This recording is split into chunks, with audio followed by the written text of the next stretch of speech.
उपस्थिति और बचत समझाएंगे आप लोगों को, ठीक है ना।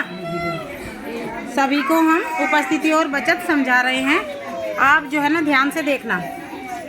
सबसे पहले हमें क्या करना है, गठन दिनांक देखना है जब हमारे समूह का गठन हुआ है। उसके बाद फिर हम देखते हैं सदस्य कितने हैं, ठीक है। सदस्य की हम जो है ना संख्या लिख देंगे। फिर गठन दिनांक से लेकर पिछले महीने तक की हम उपस्थिति जोड़ लेंगे। जोड़ने के बाद जैसे कि लिखा है गत माह तक की कुल उपस्थिति, तो गठन दिनांक से लेकर फरवरी 2024 तक 44 हो गई, ठीक है ना। तो 44 हो गई, तो सबकी उपस्थिति 44 हो गई। तो सदस्य देखने हैं हमें कितने हैं इसमें, तो सदस्य हुए 12। तो 44 को 12 से गुना कर देंगे तो कितना हुआ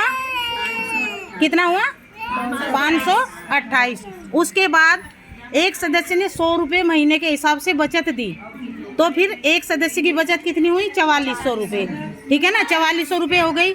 फिर 4400 रुपये को हम क्या करेंगे, 4400 गुना 12, तो यहाँ पर कितना हुआ 5200, क्या हुआ 52,800 रुपये हो गए, ठीक है।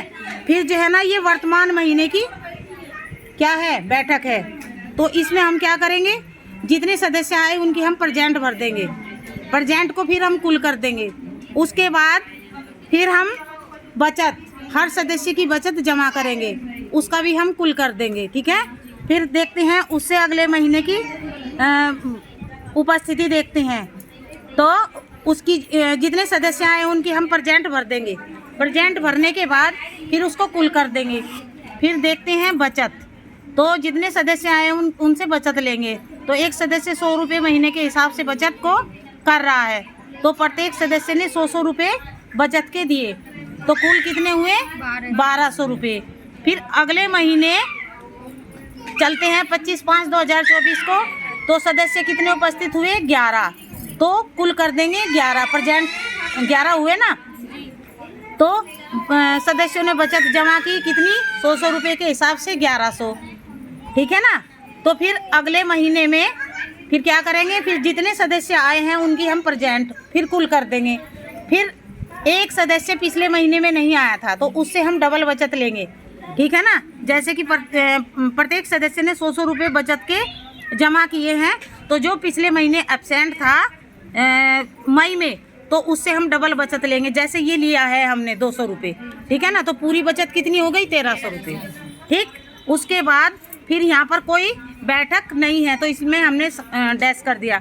फिर आता है कुल उपस्थिति, तो यहाँ से देखेंगे हम कुल उपस्थिति कितनी है पिछली 44, तो 44, फिर यहाँ पर 45, ये हो गई 46, ये हो गई 47, ये हो गई 48, तो कुल कितनी हुई 48। तो सब 11 सदस्यों की 48 हो गई।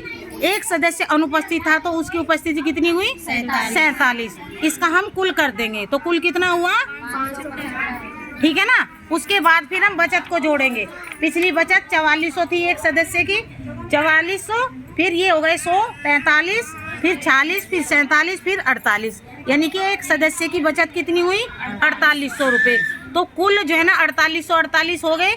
तो 4800 को गुना कितने से कर देंगे 12 से, क्योंकि 12 सदस्य हैं, तो फिर कितने हुए 57,600। तो इस तरीके से आपको रजिस्टर भरना है। समझ में आया? जी मैम। ठीक है।